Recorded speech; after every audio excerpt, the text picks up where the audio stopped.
तारीख 17 अक्टूबर 2024।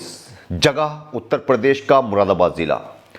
यहां पर सुबह ही सुबह जब गांव वाले खेतों पर आते हैं तो उन्हें वहां दिखाई देती है एक औरत की सिरकटी लाश। आखिर किसकी थी ये लाश और उसको यहां किसने फेंका था? अस्सलाम वालेकुम, नमस्कार, आदाब, सत श्री अकाल। मैं हूं आपके साथ नबील अख्तर और इस वक्त आप देख रहे हैं क्राइम हलचल। मुरादाबाद के थाना कटघर के गांव देवापुर में गांव के लोग जब सुबह ही सुबह अपने खेतों पर काम करने के लिए आए तो उन्हें रामगंगा नदी किनारे झाड़ियों में एक महिला की लाश पड़ी हुई दिखाई दी। गांव वालों ने फौरन पुलिस को इसकी इत्तला दी। औरत की लाश पड़ी होने की खबर मिलते ही पुलिस मौके पर पहुंची। एसपी सिटी कुमार रणविजय सिंह और सीओ आशीष प्रताप भी मौके पर पहुंचे। मौके पर इन्होंने फॉरेंसिक टीम और एसओजी को भी बुला लिया। जिस महिला की लाश पड़ी हुई मिली थी उसका सिर्फ धड़ ही धड़ वहां पर था, उसका सिर वहां पर पुलिस को नहीं मिला। पुलिस ने आसपास तलाशी शुरू की तो पुलिस को जहां पर महिला की लाश मिली थी वहां से 50 मीटर की दूरी पर ही सिर भी पड़ा हुआ मिल गया।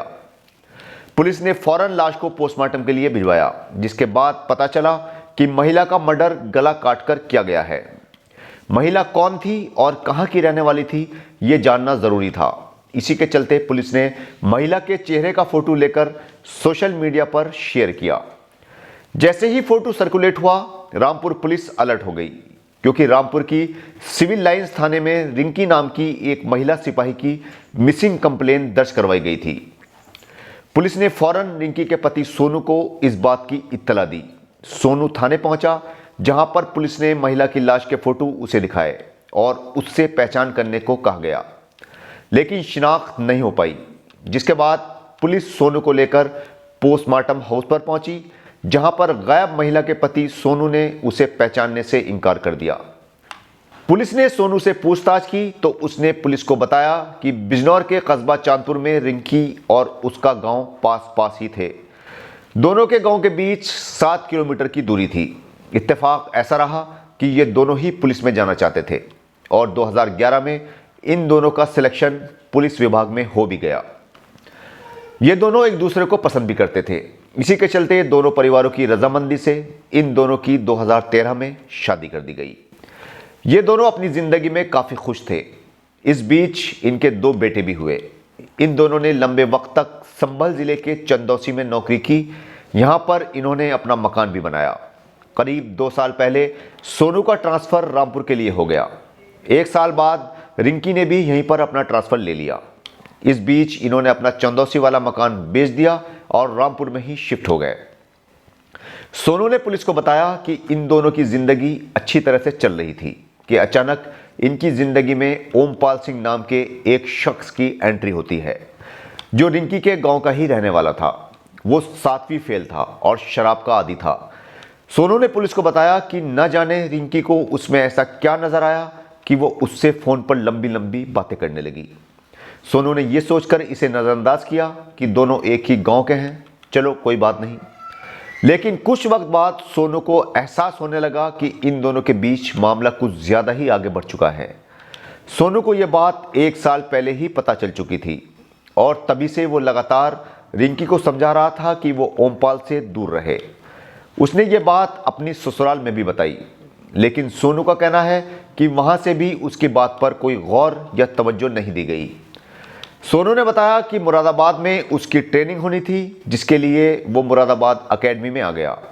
उसके घर से जाते ही रिंकी ने भी 30 दिनों की छुट्टी ले ली और ओमपाल के पास रहने के लिए चली गई। जब सोनू अपनी ट्रेनिंग वापस करके लौटा तो उसने रिंकी को ओमपाल के साथ ही पाया, जिससे उसका खून खौल गया और उसने तय कर लिया कि वो रिंकी को अब जिंदा नहीं छोड़ेगा। इसी के चलते उसने अपने बहनोई को पूरी बात बताई। सोनू का बहनोई ब्रजपाल सिंह उर्फ बंटी बिजनौर के गांव जमालुद्दीनपुर का रहने वाला था। इन दोनों ने मिलकर रिंकी के मर्डर का प्लान बनाया। प्लान के मुताबिक इन दोनों ने 14 अक्टूबर 2024 की रात को रिंकी की चाकू से हत्या कर दी। इस दौरान ब्रजपाल ने रिंकी के पैर पकड़े और फिर उसके गर्दन पर चाकू चला दिया। इसके बाद इन्होंने उसका सिर धड़ से अलग कर दिया। इन दोनों ने सिर को पॉलिथीन में पैक किया और सिर और धड़ को अलग अलग जगह पर फेंकने का प्लान बनाया। इन्होंने रिंकी के चेहरे को किसी चीज से जला भी दिया ताकि उसकी पहचान ना होने पाए। इन्होंने रिंकी की डेड बॉडी को पॉलिथीन में पैक करके गाड़ी की डिग्गी में डाला और ये दोनों मुरादाबाद के लिए निकल पड़े। नेशनल हाईवे बाईपास पर रामगंगा के किनारे कच्चे रास्ते से इन्होंने अपनी कार नीचे उतारी और देवापुर को जाने वाले रास्ते के पास डेड बॉडी को इन्होंने कार से निकाला और रामगंगा नदी में फेंक दिया। भले ही सोनू पुलिस में था, मगर इस वक्त वो अपराध कर रहा था, इसलिए उसके हाथ पैर कांप रहे थे और इसी घबराहट में सोनू रिंकी की लाश को रामगंगा की लहरों के हवाले नहीं कर पाया। उसने सिर की पॉलिथीन भी रामगंगा में फेंकी, लेकिन वो भी झाड़ियों में ही फंसकर रह गई। इन दोनों ने जल्दी से ये काम निपटाया और वहां से निकल गए। इन्होंने सोचा था कि सिर और धड़ रामगंगा की लहरों में समा जाएंगे, लेकिन ऐसा हो नहीं पाया और दोनों ही चीज़ें झाड़ियों में ही फंसकर रह गईं और 3 दिनों के बाद पुलिस को दोनों चीज़ें बरामद हो गईं। वापस आकर सोनू ने अपनी सास को फ़ोन करके बताया कि रिंकी उसे बिना बताए कहीं चली गई है, जिसके बाद मां ने उसे फ़ोन किया, लेकिन उसका फ़ोन स्विच ऑफ आता रहा। पत्नी की हत्या करने के बाद सोनू ने अगले दिन रामपुर की सिविल लाइंस थाने में उसकी गुमशुदगी दर्ज करवा दी। सोनू लगातार अपनी ड्यूटी पर जाता रहा। वो ऐसा रिएक्ट कर रहा था जैसे कुछ हुआ ही ना हो। सोनू ने रिंकी के गायब होने के पीछे ओमपाल पर शक जाहिर किया था। उसका कहना था कि ओमपाल के साथ उसका अफेयर चल रहा था, हो ना हो उसने ही उसे गायब किया है।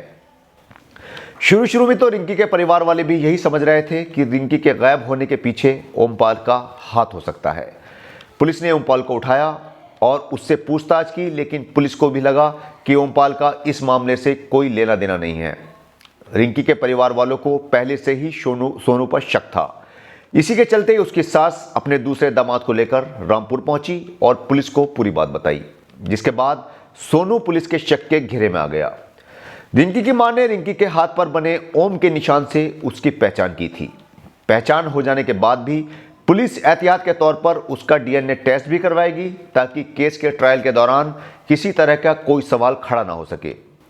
वहीं दूसरी ओर रिंकी के पिता हरचरण सिंह का कहना है कि उन्हें अपने दामाद से भी ज्यादा गलती रिंकी के प्रेमी ओमपाल की लगती है। उसी की वजह से उनकी बेटी का कत्ल हुआ है। उनका दामाद पुलिस में था और देखने भालने में ओमपाल से कहीं ज्यादा बेहतर था, मगर फिर भी न जाने क्यों उनकी बेटी ने ऐसा किया। रिंकी के पिता ने सारी गलती अपनी ही बेटी की बताई और पुलिस से गुहार लगाई कि ओमपाल को भी इस हत्या का कसूरवार माना जाए और उसे भी जेल भेजा जाए। वहीं पुलिस का कहना है कि अभी आगे की जांच की जा रही है। जो भी इस हत्याकांड में दोषी नजर आएगा, सभी को जेल भेजा जाएगा। इस तरह से रिंकी ने अपने सरकारी नौकरी करने वाले पति और 2 मासूम बच्चों के होते हुए भी ओमपाल के साथ अफेयर किया, जिसकी सजा उसके पति ने उसकी जान लेकर उसे दे दी। वहीं दूसरी ओर सोनू ने भी पुलिस की मदद लेने के बजाय खुद कानून को अपने हाथ में लेकर अपनी नौकरी तो खत्म कर ही ली, अपने बच्चों को भी अनाथ बना डाला। कल आपसे फिर मुलाकात होगी एक नई कहानी के साथ। तब तक अपना और अपने परिवार का अच्छी तरह से ख्याल रखिए और देखते रहिए क्राइम हलचल विद नबील अख्तर। जय हिंद। उसने कहा कि ये उसकी पत्नी रिंकी नहीं है, लेकिन पुलिस को लगा कि परिवार के लोगों को भी एक बार दिखा लेना चाहिए। इसी के चलते उन्होंने रिंकी के परिवार वालों को पहचान के लिए पोस्टमार्टम हाउस बुलाया, जहां पर उन्होंने कहा कि हाँ, ये उनकी बेटी रिंकी ही है। अब पुलिस के सामने बड़ा सवाल यह था कि जब ये लाश गुमशुदा रिंकी की ही है, तो फिर उसके पति सोनू ने उसे पहचानने से इनकार क्यों किया। पुलिस की शक की सुई महिला के पति सोनू की तरफ घूम गई। दरअसल जिस महिला की लाश पुलिस को मिली थी, उसका नाम रिंकी था और वो रामपुर के महिला थाने में कांस्टेबल के पद पर तैनात थी। और रिंकी का पति सोनू भी पुलिस में ही तैनात था, जो रामपुर में ही स्पेशल ब्रांच में काम करता था। सोनू ने 15 अक्टूबर 2024 को अपनी पत्नी रिंकी की गुमशुदगी दर्ज करवाई थी।